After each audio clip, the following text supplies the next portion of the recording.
The Centers for Disease Control and Prevention recently issued new guidelines concerning COVID-19 vaccines. Most people who are up to date on their shots don't need to do anything. KELOLAND's Tom Hansen talks with Sanford's chief physician about the new guidelines and the future of life with COVID. The new recommendations allow an additional updated vaccine dose for adults ages 65 years and older and additional doses for people who are immunocompromised. Now, if you haven't had the new bivalent vaccine, the CDC recommends that everyone aged 6 years and older receive an updated shot. People under the age of 65 who have already received the updated vaccine just don't have to do anything. The bivalent vaccine was first rolled out in September of last year.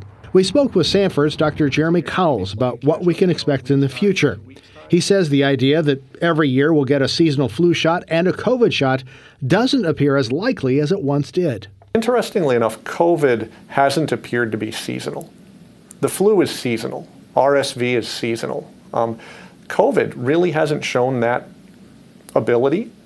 And so I don't expect that we're going to have to change things remarkably going into the winter. I think it'll be one of those things that if you're due for a dose, they'll give you one. The original monovalent vaccines that we all got in the first round of shots will no longer be recommended for use in the United States. Cowles says as COVID continues to evolve, it is putting fewer people in the hospital. Now what I can tell you is we have enough room to take care of people. Still get your vaccinations. But what we recommend is following these guidelines as they come out and just making sure you're doing everything you can to keep yourself safe. Cowles says the bivalent vaccines appear to be doing a good job of keeping people out of the hospital and from dying. And unlike the height of the pandemic, doctors now have medications that have proved effective in treating COVID. Tom Hansen, KELOLAND News.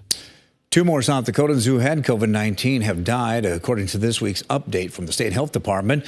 Since the pandemic began, more than 3,200 South Dakotans have died. Over the last week, the state reported more than 260 new cases. The number of active infections is at 202, which is down compared to last week.